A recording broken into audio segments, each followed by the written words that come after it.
communities. We're really lucky to have such talented people in our community that we can, kind of bring on to the Majlis platform and share their gifts with everybody. If you guys have any questions, I'll be co-hosting with Sister Ahlam. Please feel free to chat. I know that, are we on Facebook Live too, Ahlam? We're ready, yeah, inshallah. Okay, so we're on Facebook Live, we're on Zoom and YouTube, whichever one you'd like to join us with on, and please invite your friends and family, and we're excited to learn. All right, Soheil, whenever you're ready, inshallah. Thank you. We should have been on Instagram Live too. That's where it's at. Oh, really? You're right. I'm kidding. That was a joke. That was absolutely we'll get there soon, inshallah. All right, Assalamu alaikum. How you guys doing? It is 15th of Ramadan. Is it 16th? We're almost there, halfway there. So hope you guys have been having a fantastic Ramadan and keeping all the Majlis family in your du'as. Super, super blessed to have this privilege to, cook for you guys, with you guys today. And hopefully I'll learn from you guys, and, you learn just a little bit from me. And my goal today is to actually maybe get you guys to really enjoy this food before iftar, or if not before iftar. I hope you won't eat it before iftar. I mean, at iftar. But yeah, we'll get that together. I want this not to be a YouTube video that you guys, I know people on YouTube can't really talk or have a live session. If you guys want to type your questions and stuff, I think we have Sister Metra and Alan that would help us with all the questions and stuff that you guys have. But on Zoom, if you guys want to just unmute yourself, cook along, turn your camera on, show me what's happening in there. If you guys are doing, or if you guys are chilling on the couch, that's absolutely fine. Just ask the questions. But I don't want it to be just, me talking all the time. You guys take the mic as well, and ask away, share feedback, comment, stories, and whatnot. I'm trying to, again, get us to a place that we could actually maybe have some Q&A session, or just, talk about some of the stuff. Let's just get ready. All right. Did you guys get your ingredients ready? I'm going to have 2 cameras potentially. Let's see if they all work. One going to be from down here that you would kind of get to see the action right from the chopping board. So pretty close to your eyes, and what's going on in there. And then I'm going to do one more from up here, which this guy going to be on my head, well, flipped. Let's do this. All right, here we go. Bismillah. All right. Nice. So we got 2 main dishes today, and you guys can see it. Perfect. I can see myself. How's the volume, by the way? How's my mic? Should I go louder? No, thumbs up. Okay, cool. Awesome. It's perfect. Do I have the podcast radio voice? Yeah, it's good. All right, awesome. Couple of things. First things first. Before we ever do anything, you have your recipe. If it's the first time that you're actually doing something, I'm going to take this guy around. Print out your recipe, put it somewhere that you guys can actually read it, take mark it, check mark it, whatever that you guys do. This is, if I'm experimenting new stuff, this is where I usually put my stuff, or in front of the fridge, in front of the hood. Get your pots and pans ready, just, sizes, just keep those in mind. We'll come to those in a second. And then something else that is very, very important is actually the setup of all the ingredients that are basically going in as you get your recipes unfolded. And always start with the one that obviously takes the most amount of time for you guys to cook it. And for us is obviously the meat and the rice. So first thing first, what I'm going to do is I'm going to crank these guys up. If you guys can see them, I'm going to crank this guy up. That will be for my rice. I'm actually going to fill this guy up with some water, turn this guy down, get some water going on in here. And if I'm going fast, tell me to stop. And if you guys can't hear me, just tell me how I could, yell, how I always yell at home. So I don't, my kids are laughing. So water is going on there. I'm going to crank up these 2 because I need them for my lamb shank, and I need them for the chicken. These are all going, just keep them medium low for now. Come back to your rice, the water that you're basically boiling for rice. That's good because we will be dumping some. We will be dumping some of this out. So, like Italians, Iranians like to salt their rice. So, in the water that you're actually boiling your rice, you're going to boil your rice. Go in with some salt, and if you guys can see it, go in with some salt. There is really no measurement in this. If you guys want to go 2 tablespoons, go for it. We can't taste it right now, but it should taste like seawater. So go in with some salt, and the moment that you think you should stop, don't stop. Push it. One more. That's for your salt. We'll keep it in there. See, you always under promise, over deliver. Is that what it is? Yes. That's exactly what it is. I'm missing a lid. Here we go. That's where my lid is. I'm gonna cover this guy, crank this high. We are good on this one. These two are coming to heat as we want them, which is perfect. Now, I'm gonna bring them down a bit because I want to talk to you guys a bit. So what happens here is, let's start with the meat because the lamb shank is the one that most probably gonna take the most amount of time for it to cook. So we start with that one. First thing first is the onion. And the way that I have set up my stuff here is, if you go back to the recipe, is 2 big onions. With lamb, you could do 1 or 1 large one, but I go with like 1.5 or 2. It tastes better. I cut my onions pretty thin, so they actually caramelize, it kind of melts. Iranian Persian dishes, onion and garlic is like your garment. It's like before you even get out of the house, the first thing that you put on is like your onion and garlic that you have to put in the thing that you do. So, that's that. Before that, I want to show you guys some, since you guys haven't prepped this from before, I want to talk to you guys about the Zereshk a bit. One of the dishes has something called Zereshk. Soheil, can you hear me? I can, yes. Assalamu alaikum, Sheikh. How you doing? Assalamu alaikum. I just want to say thank you. Oh, you're welcome, man. Anytime. I mean, you're rocking it. You're rocking Anytime. it. This is awesome. We haven't even started. Appreciate it. But look at you with the camera on your head and stuff. This is the sickness. I love it. Thank you for being here, man. I appreciate it. All right, go ahead. Barberries, Zereshk, whatever you call it. There are these little babies here that you guys can see them. They're a type of berries, like goji berries. They're delicious. I have only seen them in Persian dishes, and I've only seen them in Iran, to be very frank. You could get it from, different places. Mission Ranch has them. Super Irvine has them. They're that tangy, very nice cranberry type of a Thanksgiving type of, flavor that you would get. Obviously, sans the cloves and all that kind of stuff that you get. Now, in other recipes, you would see this, that people actually cook this with oil. I'm going to bring this up so you guys can actually see me. You would see people actually cook this with oil and sugar and saffron and whatnot. I used to do it like that. I'm not a big fan of it. If you, leave it for 30-second extra, they're all going to burn, they bubble up. So something that we actually learned in the past couple of years is you go pretty raw in this, and I'll show you how that will work.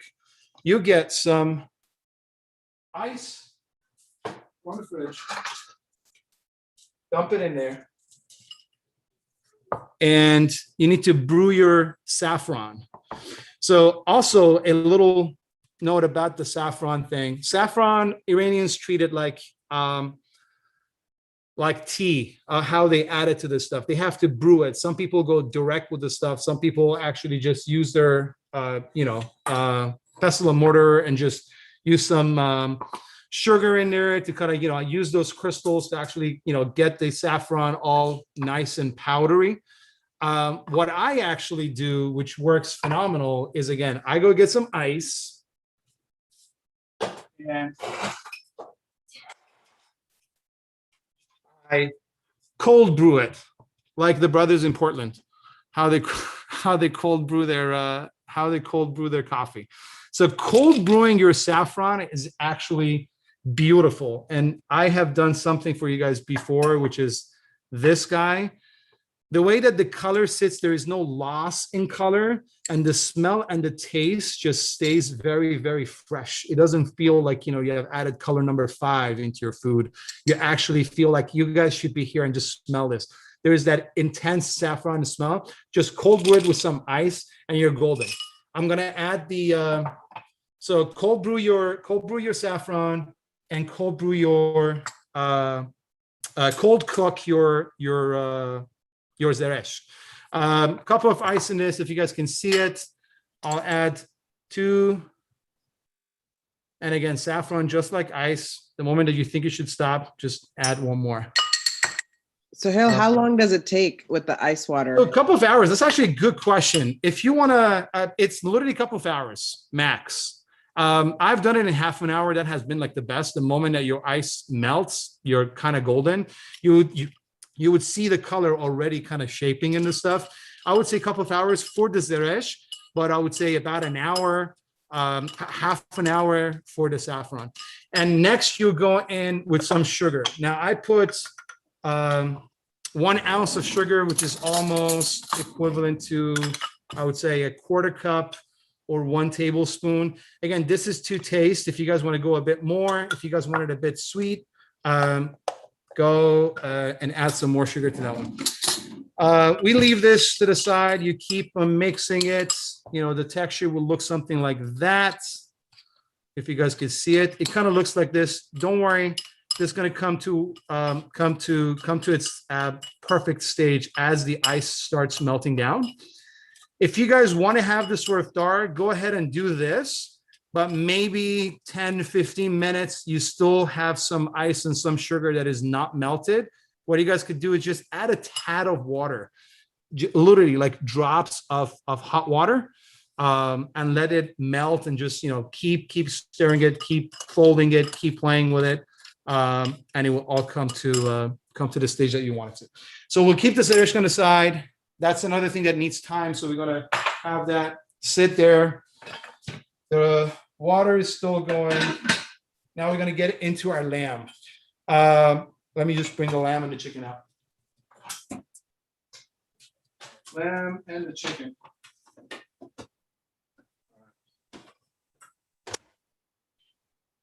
So the lamb shank that we talked about, I usually go, I get big lamb shanks from Mission Ranch. We cut them in 3 pieces. Kids like it like that. We don't go overboard with lamb shank. On this one, just for the looks of it, I'm going to go with 1 full one, just for you guys to see it. In a second, we'll get into that one.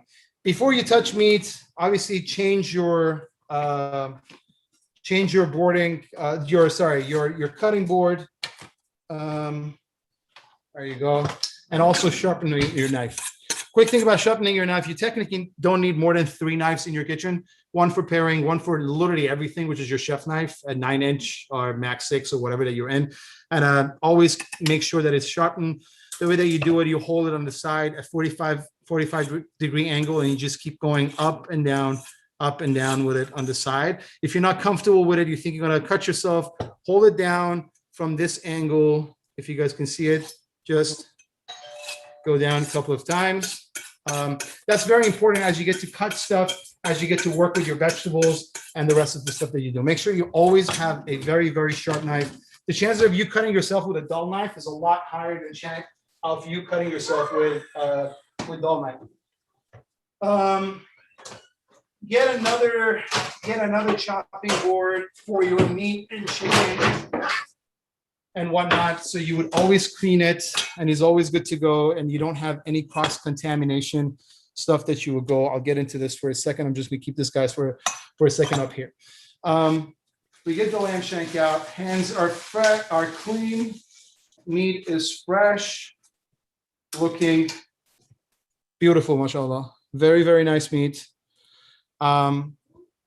Get a little towel on the side that you could wipe your hands with meat. I don't. I usually get a paper towel, cut it on the side, tap it dry, get some of that nice juice. Well, it's not really nice because this is pretty gunky right now, but yeah.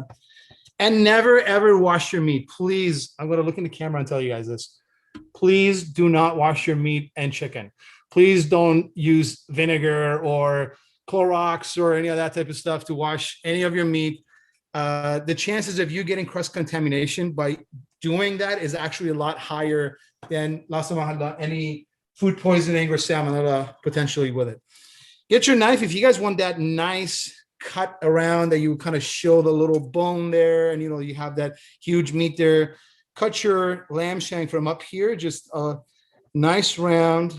So as the meat cooks, it pulls down. You just need to cut these guys, basically, these little nuggets there. So we're good on this one. We'll keep it on the side. Tap it again dry. Wash your hands with soap. Any questions so far? Am I going too fast? All right, cool. We get into the big one. I'm actually going to do it in a cast iron. If you guys can see it, the cast iron, your usual one. Before you actually cook your chicken or lamb shank, I drizzle a bit of oil. Talking quickly about oils, this is avocado oil. I use avocado oil. Canola is okay. I'm not a big fan of heating olive oil. And there are a lot of chefs out there that they actually use olive oil in literally everything. The burning point of avocado is 500. And I think olive oil is about 200 to 300. I don't know if you guys want to check it out. Check it out and comment below. What do you think of grapeseed oil? Grapeseed oil is actually really good. Grapeseed oil gives you a very good, color of your tahdeeg. Oh, okay. When you're doing the stuff, yeah. Frying, use peanut or canola, but in day-to-day, I use avocado.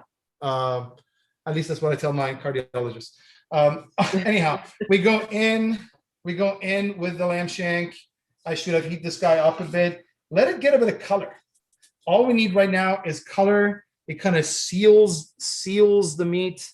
Doesn't let it kind of the as they call it in Arabic. It doesn't fall into pieces. You don't want the pulled beef or that pulled look of a meat there. This kind of seals it all together, so you have that very nice looking meat at the end. Is that on high heat? It is on high heat now because my cast iron was not doing. I didn't turn it up that much. But if you actually heat it up before, you could go medium high. So as we speak, I'm going to bring it down right now. Okay. As that guy is going, I'm going to close this guy halfway. Keep an ear on it. We're going to do our rice because that is what also going to take second longest in the stuff. Wash your hands. Pretty good. All right, let's talk about rice for a second before we get into chopping the stuff. Make sure you have a very clean station. Everything is organized. You know exactly where your things are and what you have used and what you have not used. So make sure this guy is always clean and is also very hygienic. It's a lot less possible of you getting sick. On the shop. So the water is going, which is perfect. We'll come to our rice. I'm going to bring this guy down so we won't lose a lot of it. Let's talk about rice for a second. So there are a couple of different types of rice. Obviously, the most famous one that you guys know is your basmati one, the long grain, and it kind of has that nice kind of darker than milk, that creamy vanilla type of a color to it. It has that nice smell of your rice into it. Always test your rice by going, blowing a bit or just doing a bit like, and then smell it, and you kind of smell how intense your rice is. If it's smelling too much like the packaging that it came with, you might want to pass on that one. Go with the ones that are a bit longer. Egyptian rice and basmati rice and some of the Iranian rice, They all have different types of cooking, and it all depends on the amount of water and the amount of heat that needs to go in there. The lamb shank is going crazy. He's actually doing pretty good. What I'm going to do is I'm going to flip that guy. So just hold on for a sec. Switching camera on this guy. Nice. That's the color. That is that color that perfectly that you guys want. And you kind of do that all along. We'll keep that on the side. We'll come back to the rice. So rice actually needs to get washed pretty well. Like spend a good 3 minutes washing it. And the way that I wash it is just, run the water through it, move my hand around it. Your hand is like as if it's holding a ball in it, and it just goes around. Turn the water up, move it around. You're not squishing anything. You're not pressing anything. You're just literally gently moving the rice around with your hand so it gets all that white stuff out. Rinse it. I usually run my hand underneath it to get whatever rice that it is out back in there. Keep washing it for a couple of minutes, 3, 4, till that water kind of gets pretty clear and okay. You might not hit it the first time that you're washing your rice for 3 minutes, but as you start cooking your rice a lot, as you start washing the rice a lot more, when you cook it, you'll see exactly what that color is. It's like your potatoes, basically. You kind of get that white at the very bottom of it. But the rest of the water is pretty clear. Do you prefer a specific brand? That's actually a very good question. I was coming to that. So I get the rice from Mission Ranch. Before that, I used to get it from Ansar. There are a couple of brands. One was, when I was in Dubai, we used to use a lot of Dawat. Dawat is Dawat. D-A-W-A-T. That was a pretty good rice. It has like hints of jasmine in it. It was beautiful. Here I'm using either Ghazal or the Abu Barberry, which is the Persian. And I think there's a disagreement within the Persian and the Iranian foodie scholars of which one has that brand, but it's the Abu Barberry. It has a picture of a gazelle on it, and it's written Abu. I'm gonna go back to my guy. Still, we're not done with the rice, but I just want to know how this guy is doing. I'm gonna turn on this because the most probably the smoke alarm will go off. So bear with me for 5 minutes till we get that guy going. Keep back to the rice. That or Mission Ranch actually brought a new brand called Mihan, and that Mihan is really rice. This is actually that Mihan. Some people keep if you want your rice to, we're getting that color. You see that? I put my finger there, and you guys can see, it's getting clearer as we're washing it. Some people rinse their water, put it with salt, and let it rest, like soak it in water for a couple of hours. That's an ideal way of doing it because it kind of soaks in a bit of that salt. Hydrates, and as you cook it, the grains really expand. But if you're in a rush, that's absolutely fine. You really don't need to do it. I'll show you where the trick of that comes to get that quality, but better thing. Unfortunately, there's a lot of water that gets wasted in this. So if you guys have pets in the house, or if you guys do, I don't know, laundry or whatever, use this rice. Don't use it for laundry. But use this rice to, I don't know, water your garden or something. That's one downside of this. Cool. So this is where the rice is. There are two different, well, a couple of ways, but two very common way of making Iranian rices. One is called chelo, which is usually the one that you guys get in restaurants, with your kebabs and whatnot. Is that fluffy, very, airy type of rice that you would get. And then there's the homemade one, which is either the polo or the kate one, which those guys are not rinsed after that. And I'll show you what that means by it. So one way of doing it is that you just do it the Asian style. You know, water. Sometimes Asians don't use it, but you know, you put your salt and oil in it. You let it cook. You don't lift the cover. Everything kind of basically gets steamed into that thing, and it just comes to a full cycle of cooked rice. That's the polo one, or that's the one that we call kate. This one is the one that restaurants do it. So you actually take out your rice till it's al dente, and then you actually steam your rice after that. The only other people that I have seen it do like that is not with rice. Some of the authentic Moroccans, they steam their couscous, which was actually very fascinating for me, that they don't boil it or whatnot. They actually steam it afterwards with their stuff. So you go in with your rice, crank up that heat. It needs to boil. This is the time, if you want to get fancy, add some turmeric to it. You could. If you want to add some, buharat to it, you could. If you want to add some cardamom, bay leaves, whatnot, you could. This is the time for it. So I'll close this. I'll keep a very close eye on it as well, because we don't want all that water to go to waste.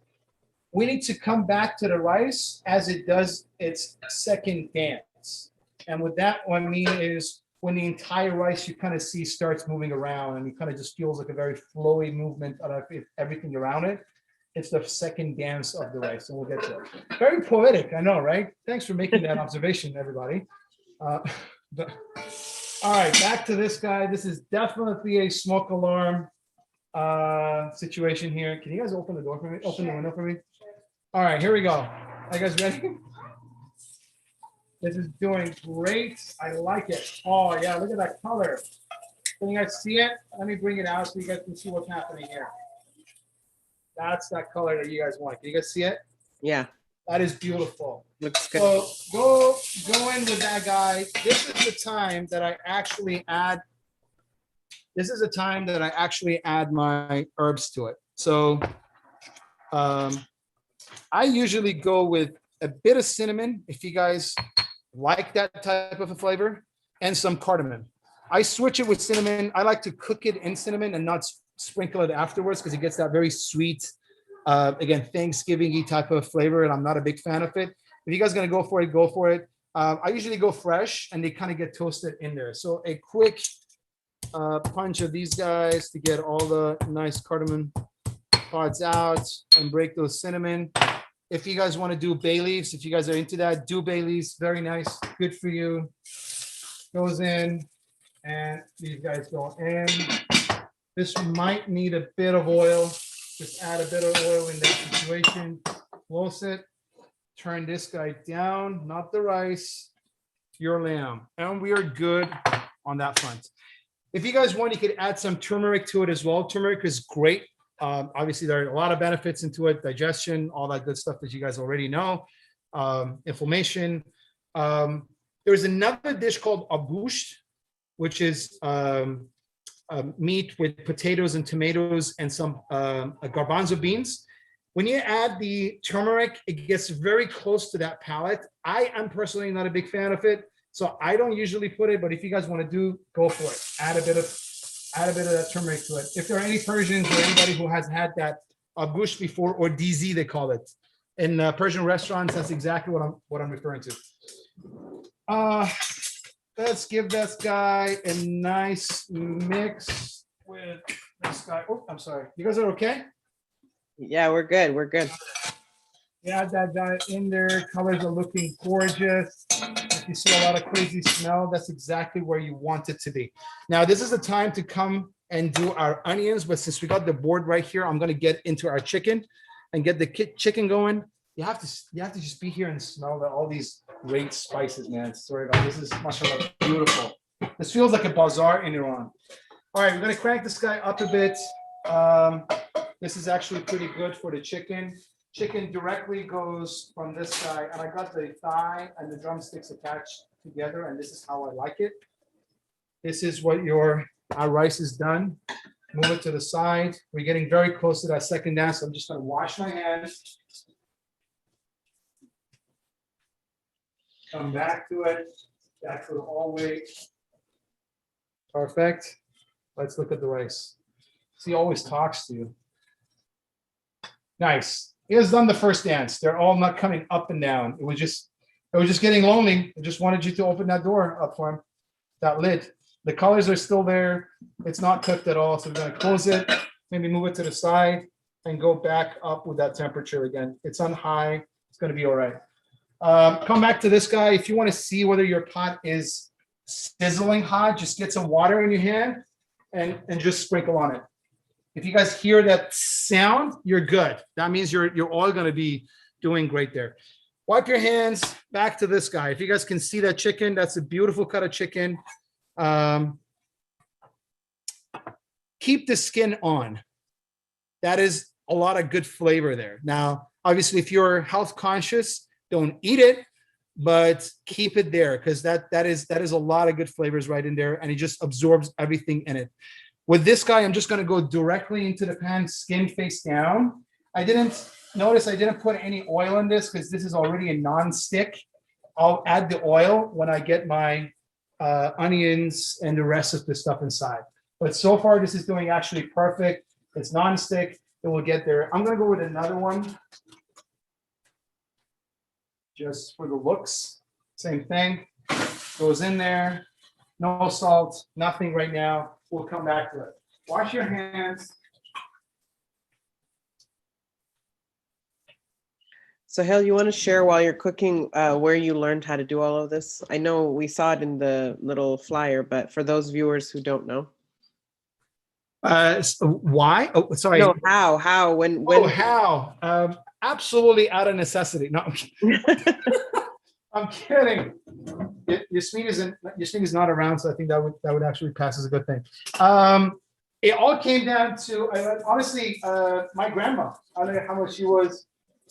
She was the first teacher of the stuff. I remember when I was my kid's age, I used to go to her house. And she used to cook for me, and I was her sous chef, quote unquote. We didn't know what sous chef was, but that was exactly what it was. You know, you kind of go there and you're sitting on top of the counter, and she lets you taste test stuff, and she kind of tells you stories of her childhood and how she was making things, and you kind of see it step by step, live happening right next to you. And I mean, obviously, as you grow up, you understand the layers of sophistication and things. But as a kid, it was very interesting for me how there was different steps into something, and it wasn't like I was identified. Let me put it this way: the observation was I was looking at different recipes or different dishes, and I would kind of ask why, for instance, in ash you just add everything all together and then let it cook, but why on some dishes you need to do this first and then do this first and then do that first. And her answer, I remember once she was like, it's like onion. It has layers to it. And for you to kind of get inside, you have to open one layer and after layer. And when I got married, I definitely understood the meaning of that layer in life, just, in general. As you kind of get into it, life is that layer. And you can't just force it. It kind of needs to tell you when it's ready for you to take it out, when it's ready for you to add the oil, when it's ready for you to stir it. So that just became my work, day-to-day work that I do just became a reason for me to feed the family. And the food actually became a source for me to feed my soul. And that's very, very powerful and very genuine feeling that I've experienced over the stuff. Back to this. Colors are getting pretty good. You kind of see that nice crust going on there. That's that Maillard effect that you want. I have totally abandoned the Mahiche. I don't know what is going on with this guy. Something is burning somewhere, but we are absolutely fine. Is he going to tell us? The smoke alarm going to tell us. I'm going to move quickly to the onions because this is a lot going on here. And if I don't, I'm going to flip this guy and get to the onion in a sec. This is exactly the color that we want. Also, something about Iranian cuisines is that there's a lot of prep at the beginning, but once it's done, it's just you and the dish. and time. So I'm going to put this stuff on the side, get my knife out. I'm going to do this a bit quick till we get the rice out, because I think rice is almost ready. Cut your onion. I'm going with one big one on the side. There you go. Can you open that one for me? That's such an embarrassment, right? It's I'm going to turn okay. this guy on because the sound of it, I was just worried about the mic, but I think we're good on this one now. If you guys don't mind the sound, we should be good. Do you guys hear the sound? No, I think you're good. We don't hear your All right, perfect. vent. So I'm going to go ahead and cut into the onion. And one way of doing your onion is to actually cut it extremely thin, so you will get your nice caramelization effect to it. I'll show you in a second how. Move on the side, hold your fingers like in a way that you're holding a golf ball in your hand, and your your knife moves back and forth. This is the angle. This is where you want to go with the stuff. So right now from the top, my knife never gonna hit my fingers, if you guys can see it. It will never hit the top. Go a bit faster on these guys, and you see how thin these guys are basically. Flip it. If your fingers don't allow it, keep going. Keep that on the side. If you guys want to get your second half, this is the time for it. We're getting some very nice color on that chicken too. Keep going on this guy. Very nice, very easy. Keep your confidence in the way that you're cutting your onion. Make sure you're tucking your fingers in so you won't lose a finger, especially when your knife is extremely, extremely sharp. One thing that you should do is always kind of massage your onions before you put it in. This would actually break some of the fibers in there. You get a lot of smoke coming out, but the good thing about it is this would actually help with the flavor of the food, especially if you're marinating before you're grilling. This would help a lot. So I'm going to go in with that. Excuse the sound of the fan, but this also looks pretty good. I'm going to go in with a bunch of this on that nice lamb shank. That's about right. We'll cover that for a second. We'll let the onions steam up. Everything's still up for this. All right. Now we're kind of ready for the chicken as well. I'm going to use the leftover of this guy. I'm going to go in with this. This is the time for me to also bring the temperature of the chicken down.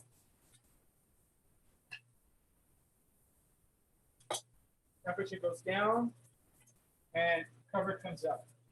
Yeah, so look at that color. Look at that beautiful, nice color.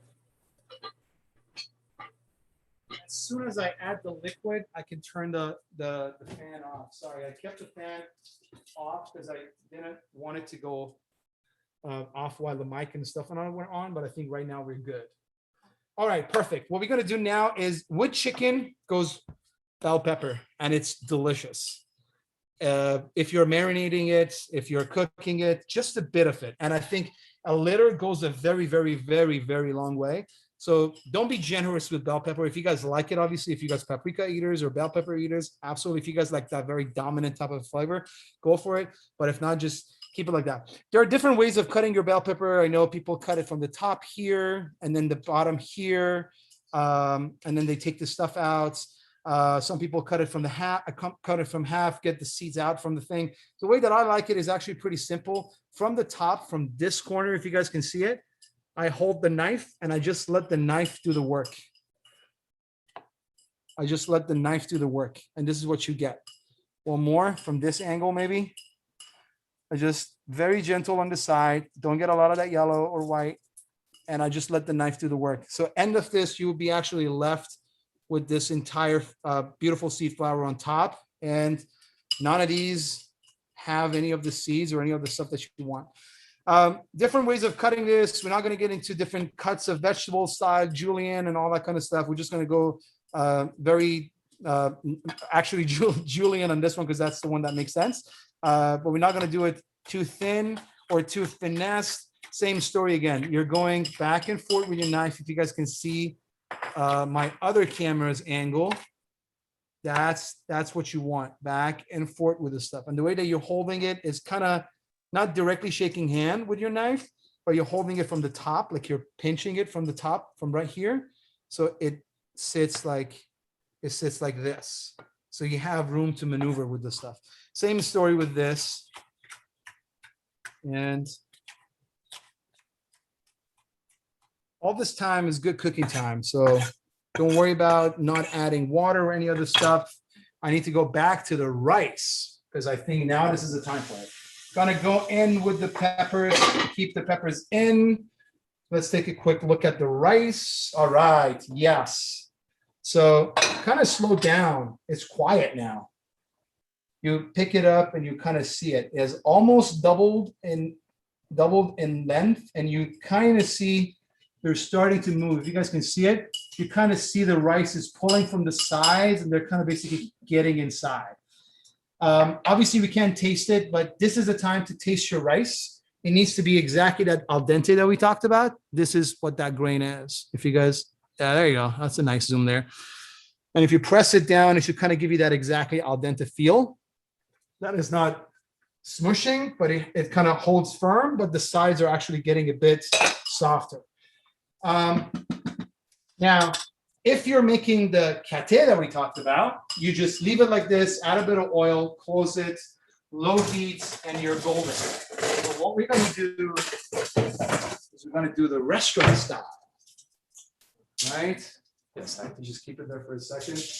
We're going to use a lot of these guys. This needs to be washed, so keep it as far away from anything else. We'll keep the sip up top here.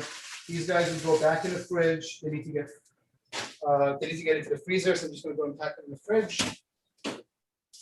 All right. Cross-contamination is a serious thing, so take it very, very seriously as well. That's where the rice is going to end up. Bring the temperature down. Get anything that you could hold the rice with, and empty it on top of this guy. Oh, look at that. This is beautiful. Get the rest of this guy out. So a lot of that salt water has been actually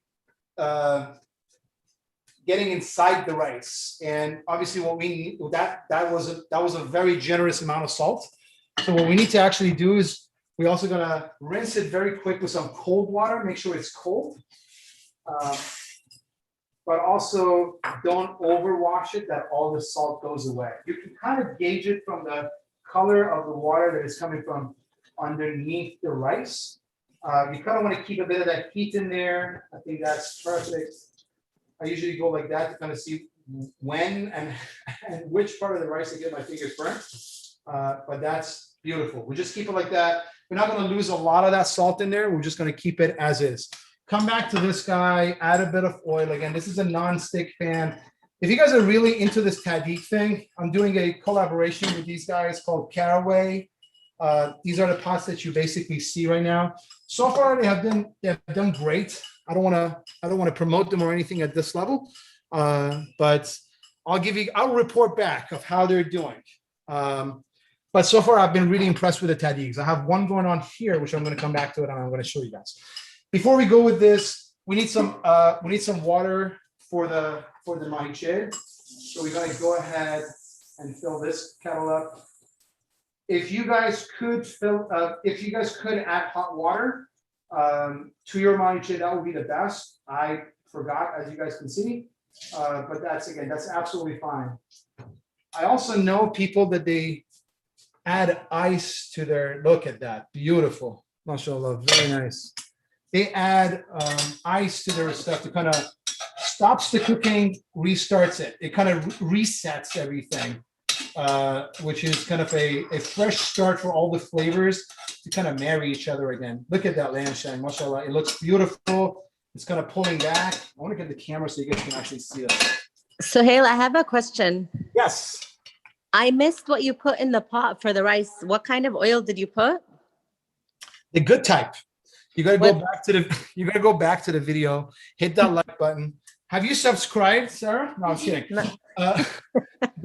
The spices were cardamom, cinnamon, a bit of turmeric, and bay leaf. So And- what type of oil or sorry? My bad. You asked for the oil, and I totally answered something else. The oil was avocado oil. Okay, and then how much? It really depends on your pot. So if it's non-stick, I'm using a Le Creuset. oh, okay. Well, the fancy ones don't need much. I think maybe Okay. a 2 or 3 tablespoon would be absolutely fine. Your meat is also fatty, so kind of starts adding its own fat to the party. But it's usually at the beginning of it that you kind of want to get that Maillard effect around your meat. I'll go in with a bit of salt. Hope that answered your question. Yes, it did. Thank you. No problem. So add your salt. Don't be generous to this one. Obviously, I'm fasting, so you guys go with whatever recipe that I give you. Add a bit of black pepper in there too. Our chicken is steaming up, so there's some very good stuff happening here.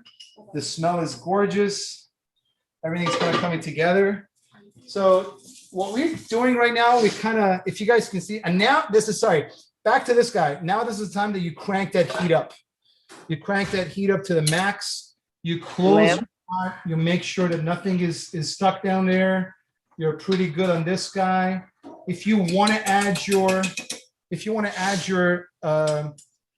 saffron, you could add it. I added a bit later since you kind of need the water to flow all the flavors again back and back and forth with the rest of the stuff. In your chicken, if you guys want to add a bit of garlic, this is the time for it. I have acidity issues, so I'm not going to go very crazy on the garlic. I'm just going to go one, peel it, smash it. Get your garlic. You could cut it again the same way that I showed you guys. I like to go whole on this and see who the lucky one is that at the dinner going to get that nice garlic. Move this stuff away. We're good with this guy. A bit of lemon juice would go a long way with your chicken. You're going to add tomato paste to your chicken later on. So that's acidity over acidity. So I don't go really crazy with the lemon. I just add maybe half of that lime. And I love lime. So I just keep the lime on the side to this guy.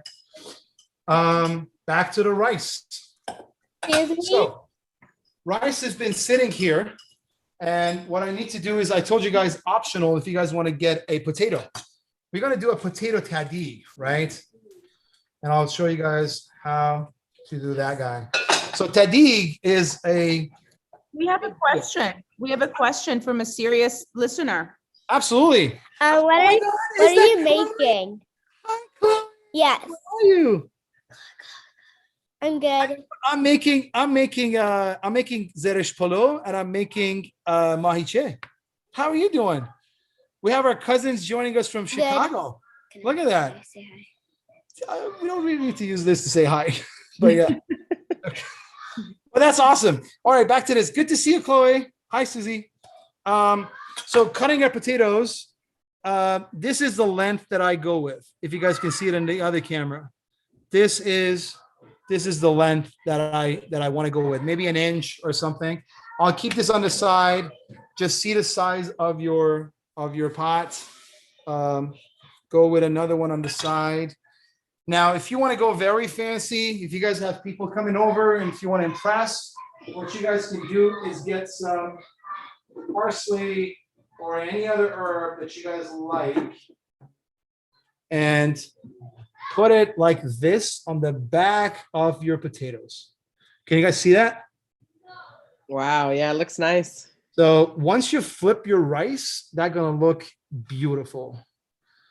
So this is how it go with this guy. You got that oil going on in there. The pot is still pretty hot.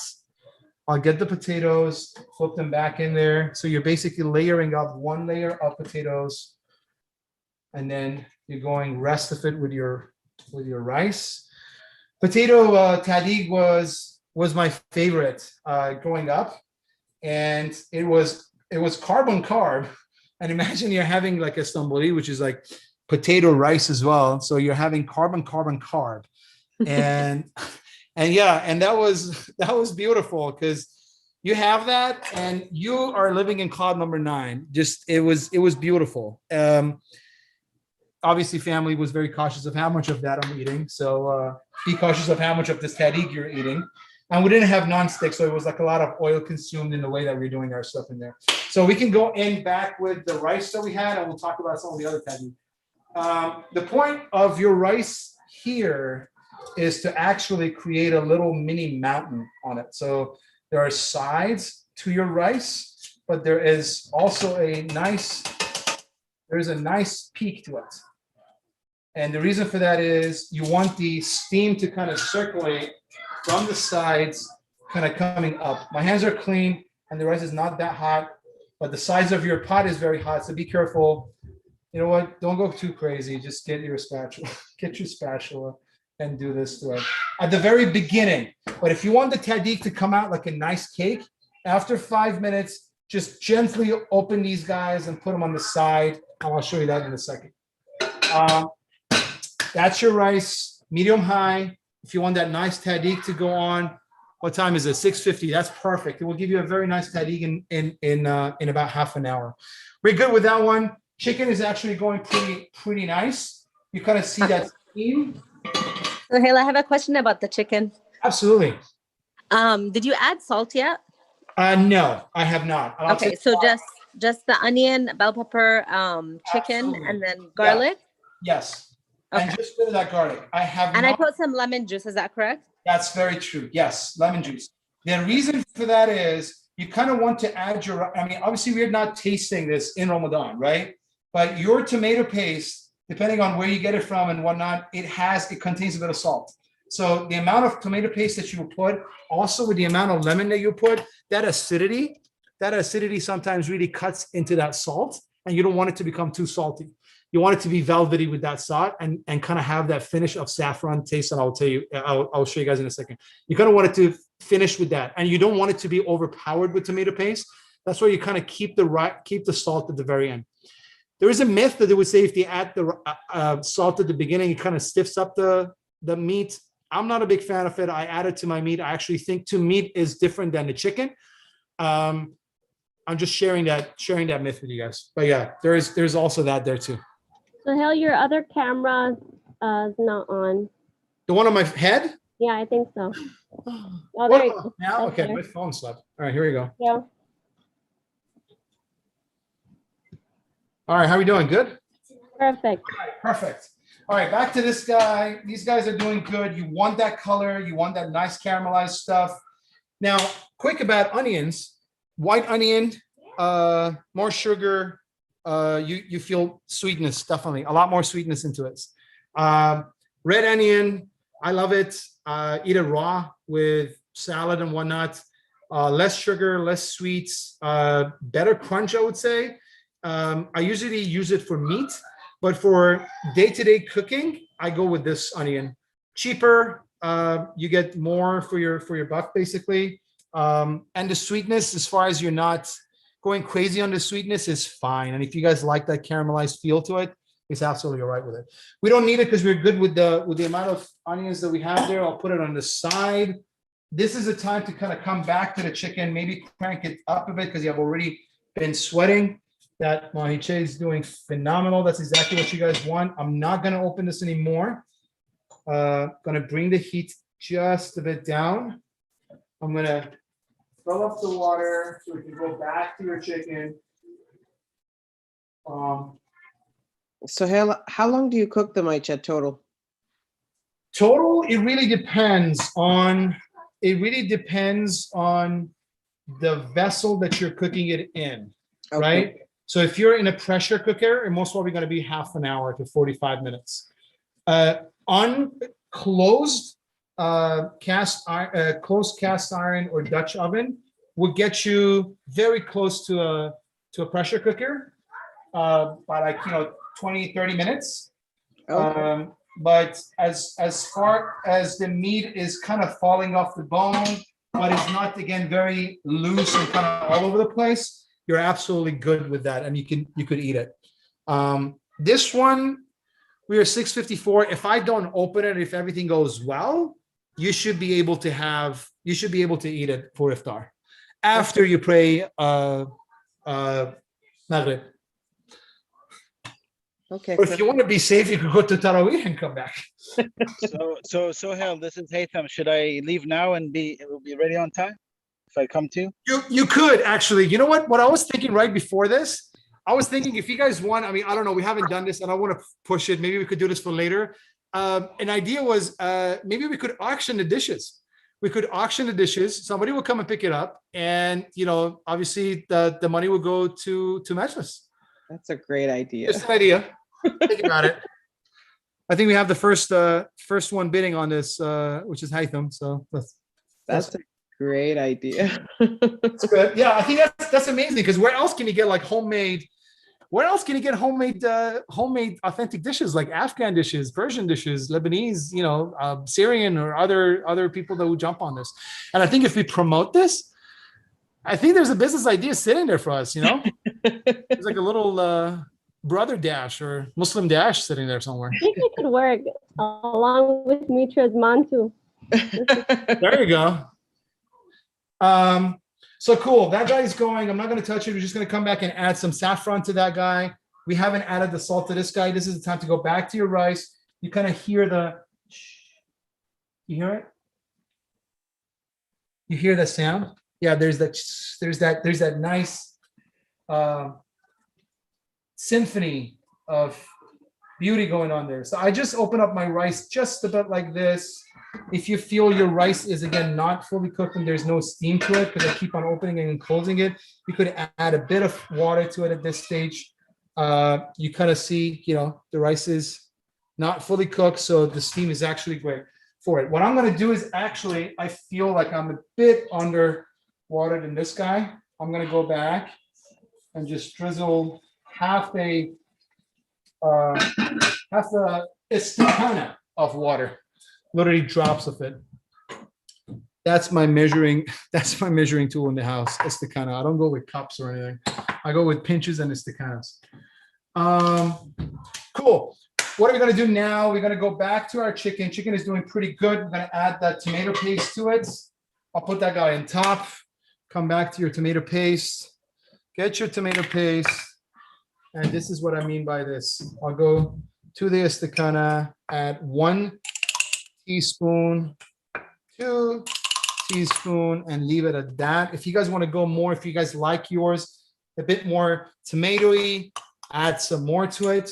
I don't go directly into the food because your tomato paste needs to actually cook.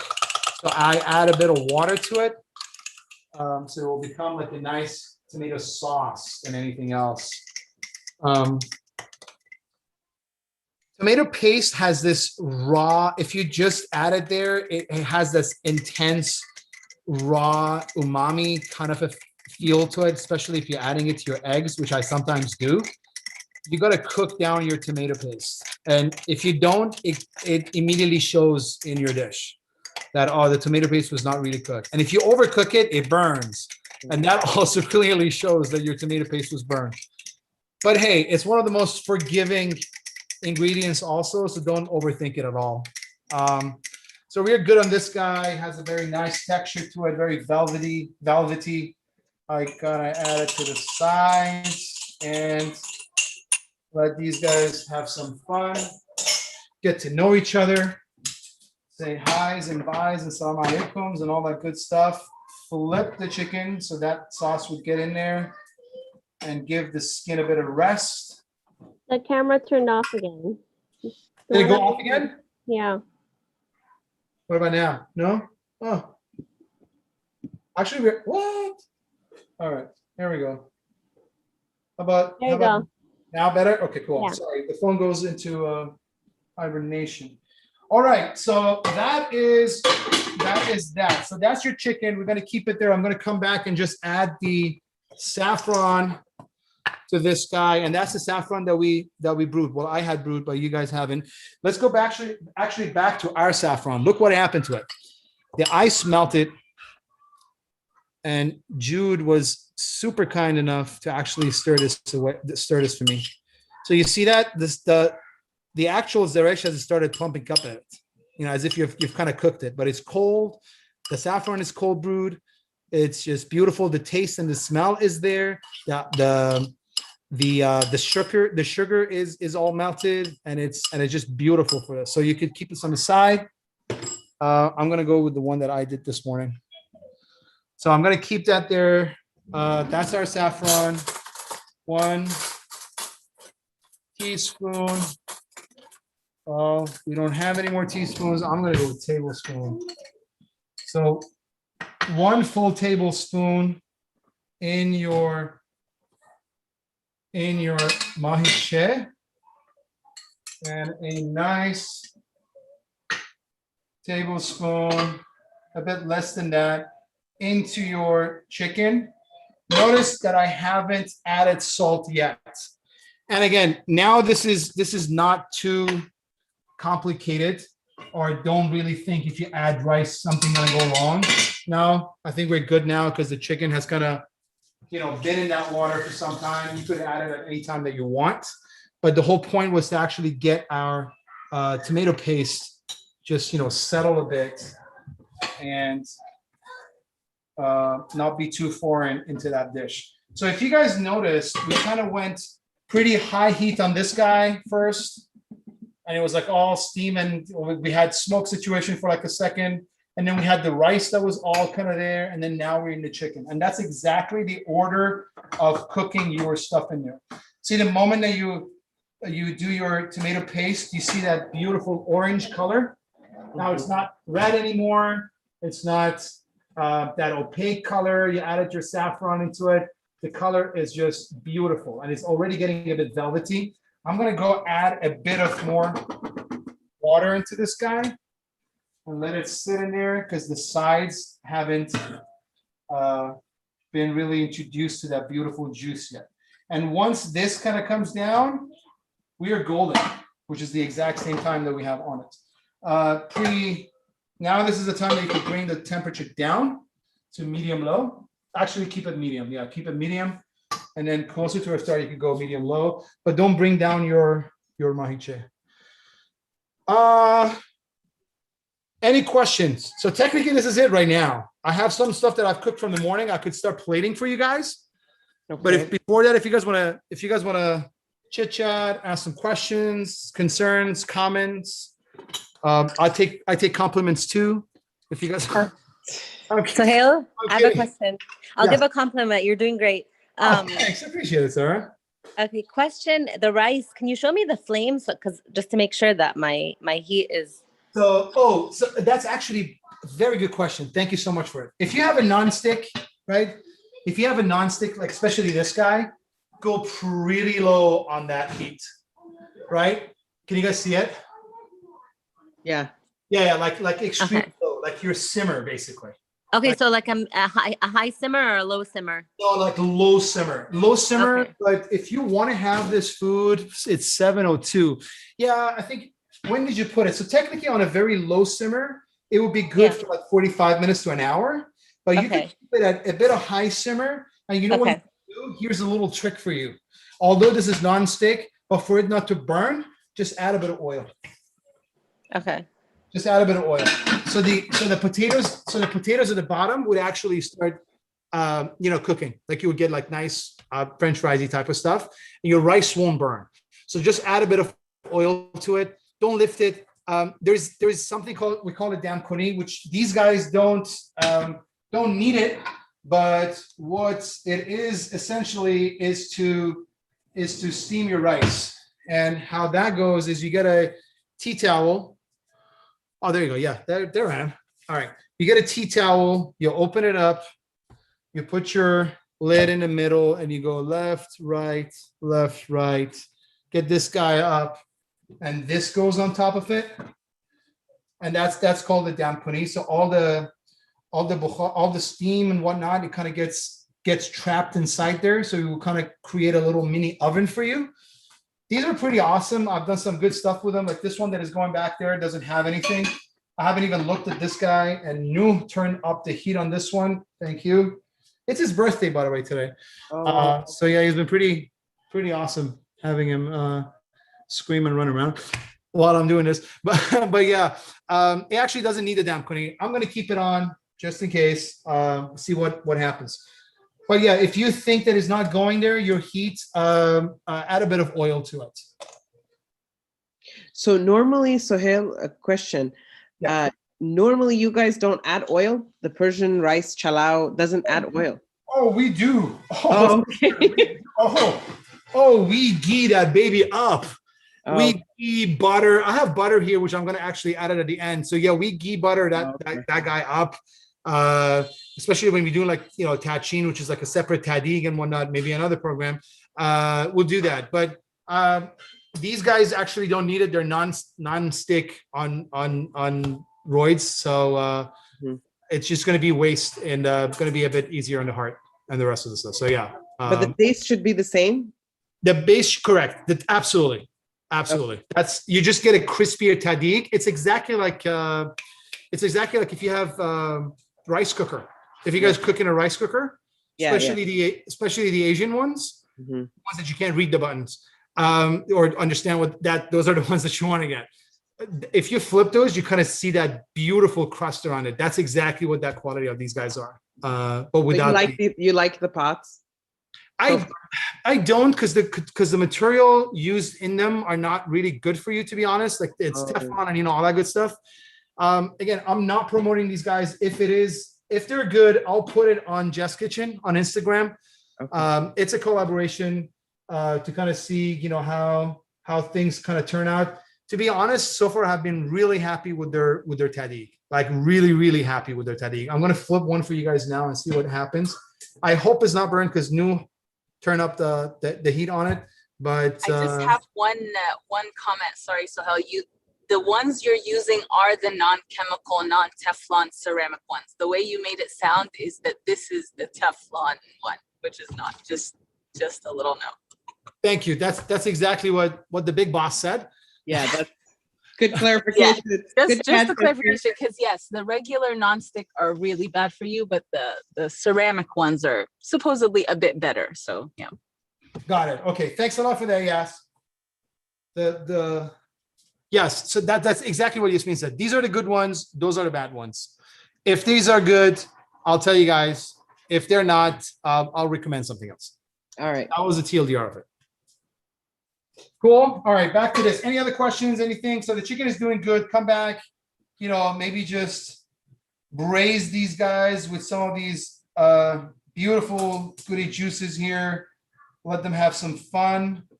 Let them bathe in that nice, beautiful juices. This is doing great. Rice, I'm going to lift it real quick to kind of see how much of steam do we have on it. Perfect. That's good. We close it because we want that steam. Steam is really good friend here.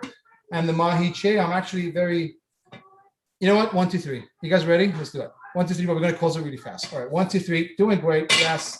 Actually, you know what? I'm going to flip this. I want to show you guys how this guy looks. If you guys could see it, because this is the time that we want to add a tad of that saffron to it. So do you guys see that? The meat is pulling away from the bone. You have that beautiful, nice bone that is just showing. The shank is already down there. You have the rest of all these beautiful juices in there. You could braise it kind of on top of this. There's some really good stuff happening in this. We lost 15 minutes of cooking time in this guy, but that's fine. I'm going to come and get it after Tarawih. Go in with a bit of more of that saffron. I went literally a tad of it, like a kiss. We'll keep it on that one. We're good. All right. Shall we plate the one that I did this morning and kind of see how it looks? Let's do it. All right. And keep the questions coming. Keep the questions coming. All right.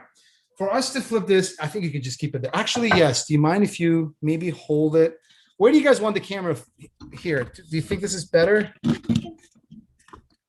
but I don't want it to like go away a lot. Actually, here, give me 1 second, Judy. And then I can hold it in place. Because there you go. There you go. Yes? Yes. Yes. Here we go.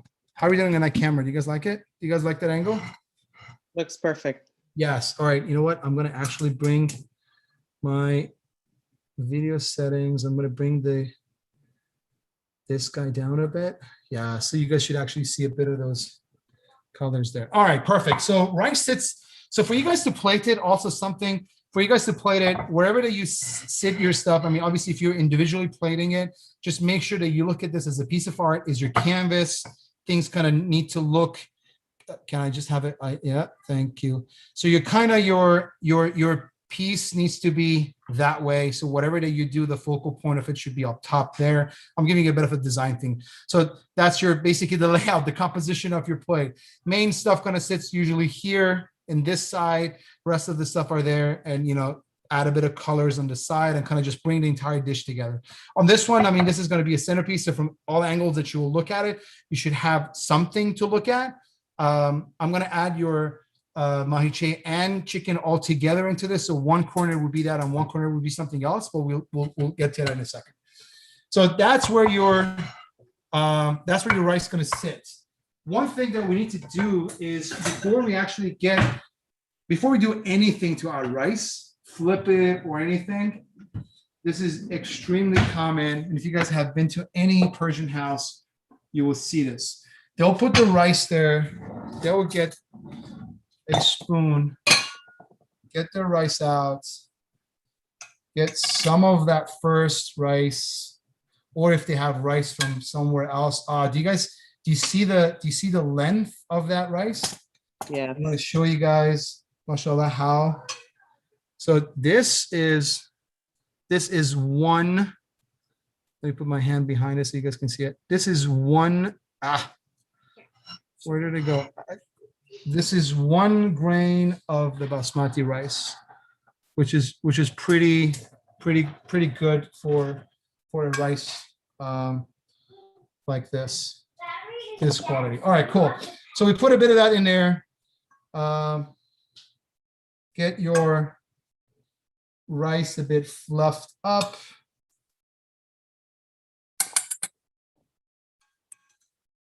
We'll keep it there. We're good. We'll keep the rice in there. And this is the time that you could actually do a bit of the saffron there, or you could do a bit of saffron water. This is what I bought from Mission Ranch. It's called the saffron water. I haven't really used it yet. I'm going to actually try it now and see what type of color it would give you. But the point there is I'm not going to add a lot. I'm just going to add a bit. It looks all right. Not the favorite. It kind of has that reddish type of stuff going on there. Most probably there is, I haven't read the ingredients, but most probably has a bit of the food coloring situation going on there. I'm going to get a bit of that saffron in there. And this is the time that you could actually get a bit of this saffron, just the juice, which has all that good saffron colory type of stuff in there. Mix it with this guy. Go in with a bit of more saffron. So I've kind of lost a bit of that one. So I'm going to go back with this to add a bit of color in there. And once this guy is done, we're good to plate it as a base in there. And now for this guy, what we could do is rice goes right in the middle and we go flip. All righty. And we'll see what we have. You guys still can see this, right? Bismillah. Woo! All right. Potatoes are burnt. Yay. But the rest of the rice is absolutely fine.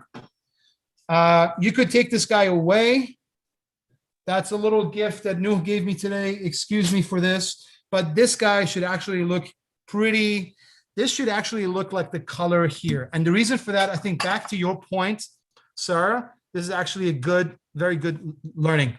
If you look at the rice, right, there is no oil in here, right? Do you see it? Even if I touch my finger with it, there's absolutely no oil. So this rice has been inside this pot with no oil. And this is a tahdeeg that he has given you. Obviously, the potatoes are burnt, which is fine. That's a failure right there. But the actual rice is still pretty crispy with no oil.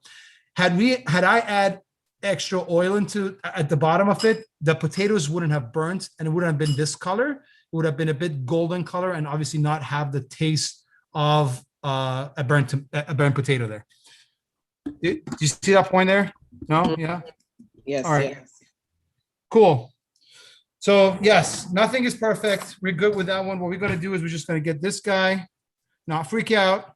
And all we're going to do is we're going to remove these guys and say goodbye to them. We're so hungry. Even the burnt looks good. No, that's funny. But no, the actual, it's a pity because it's a waste of food, honestly. But if you guys can see it, there is again 0 oil into this. If you had oil, it would have been a bit of a better situation. But still, with that, you could still see that crunchiness. That if you guys hear it, you could still see that very nice crunchiness that you would get with the tahdeeg. So don't turn up your rice at all. Let it just sit there and do its work, basically. I'm going to put that one there. So this is actually not bad because here's a little work that we do with our stuff.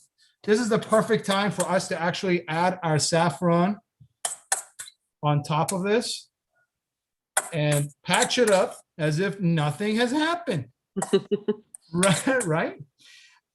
Great thing about cooking versus baking is you have the room to improvise. You literally have the room because it's an art. It's not the science. It's not chemistry. You know what I mean? Like if this was baking and your cake didn't come out, or you had like extra baking powder or baking soda or whatnot, or the egg, all that kind of stuff that basically happens with your baking, that would have been a disaster. It literally would have been a garbage worthy type of a dish. You have to like literally just start over. Exactly. You have to start over. But with this one, the good thing about it is no matter what happens, you improvise.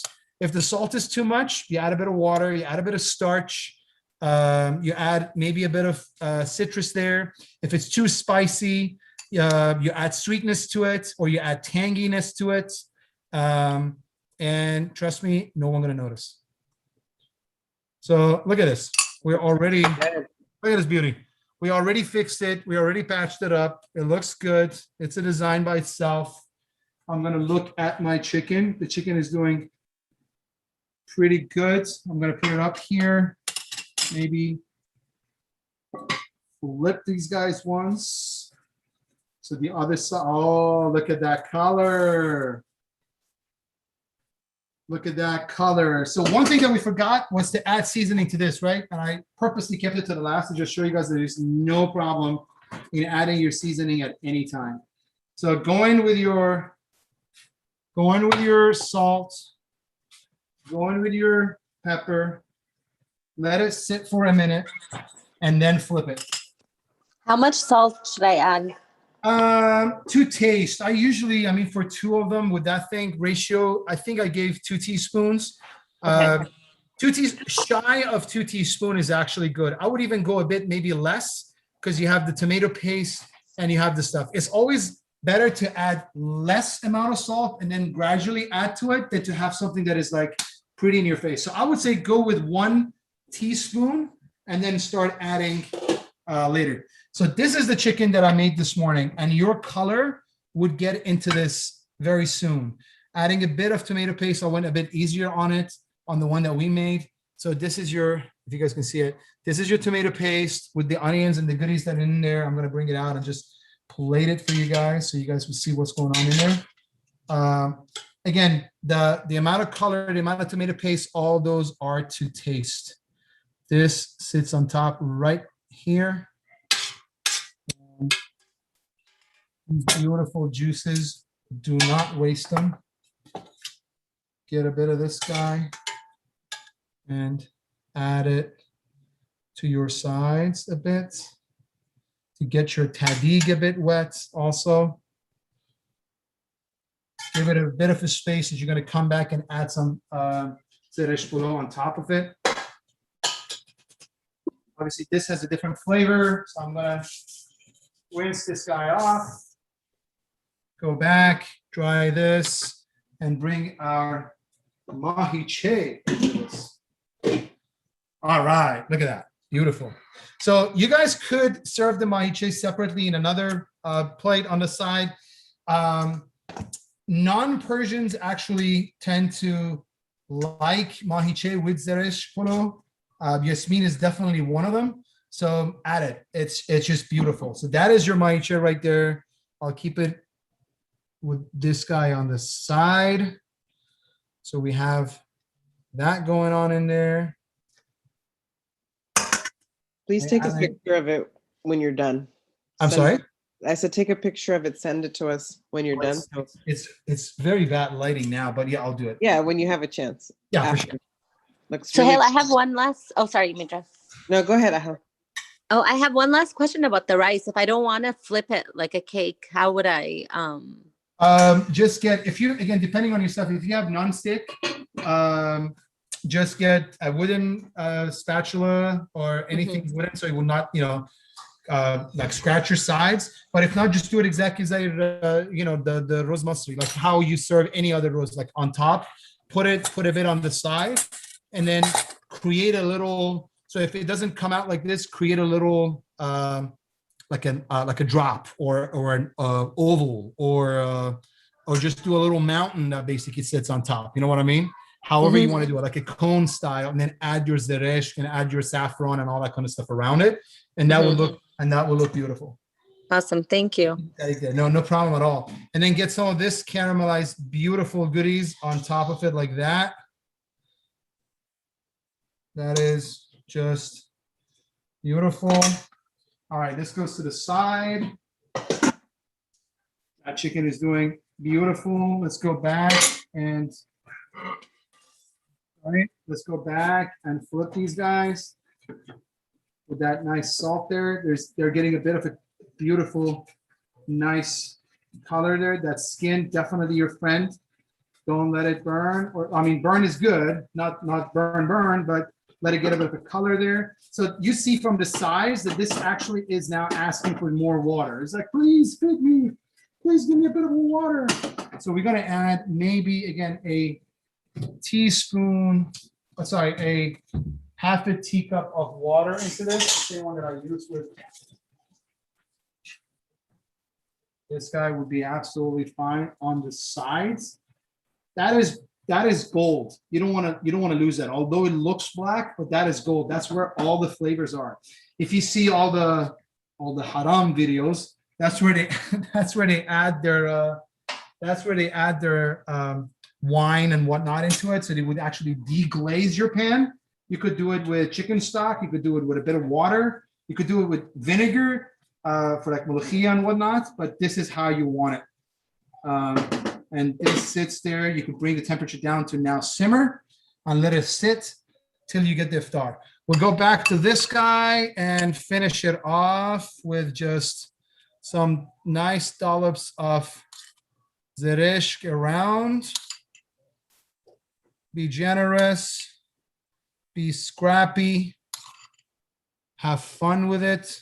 It's your creation, and let the world know.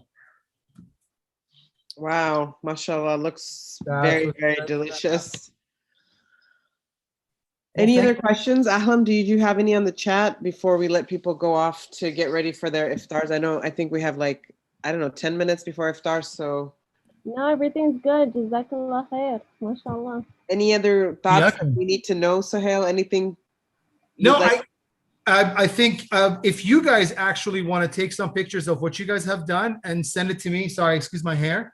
If you guys want to take some pictures and send it to me, if you guys are on Instagram, tag Jess Kitchen. If you guys want to text it to me, that would be awesome. Can you see the Instagram again? Thank you guys so much for letting me do this. Really, thank you so much for letting me play. This is awesome. Inshallah, that we could eat and have some fun.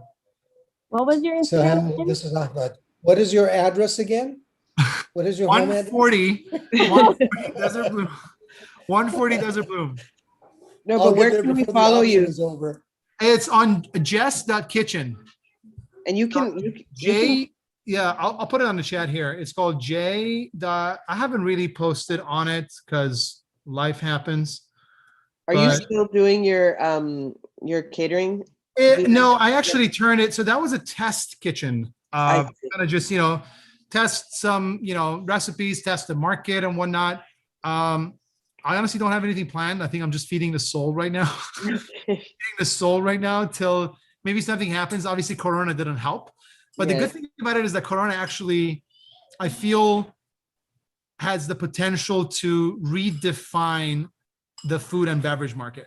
You know what I mean? Just that entire way of, you know, how virtual restaurants are working, how ghost restaurants are working, how DoorDash and whatnot is working.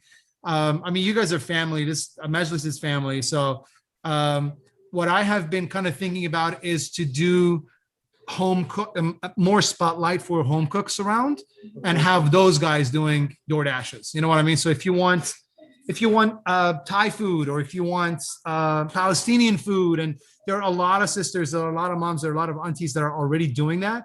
I think it's just they need a platform. You know what I mean? They need a DoorDash like Uber Eats like type of a platform that everybody would jump on it and you would just order it. I want to have some nice wara anab tonight. I want to have some mantu. I'll hit up Metra John, you know, if she has the time for it, if she knows somebody, if she's actually in the business, she would, do it in 48 hours. But there's actually a platform for it that it would come and tell their stories. That's especially a 30-second there, especially this is a passion kind of a project for me, especially the foods that are kind of being hijacked by some other cultures. You know, you see a lot of Palestinian foods that are kind of being hijacked by, Israelis. They say, oh, it's the Jewish hummus, or this is a birthday boy, the Jewish hummus, or the Jewish tabbouleh, or, all that kind of stuff that you would get with it. Happy birthday. Did you say happy birthday? Did you see the little gift? You got some good food tonight for your birthday. Turning up the heat and saying, I'm hungry, I'm hungry. This was his little gift to us. He's like, I'm hungry, I'm hungry. The food needs to get ready. All right. Thank you guys so much. Please make dua for us. Soheil. Assalamu alaikum. I want to say thank you. I dipped out to watch on YouTube so I could see it on the TV so I can get you nice and big, But I loved it. Very good job. Thank you so much. Thank you so much for having me. This was amazing. I hope you guys enjoyed it. I can't wait till, hop on again. And if you guys need anything from my end, to play with you guys and jam. Appreciate it, man. Appreciate it. Pray for us. All right. Absolutely. You too. The same thing.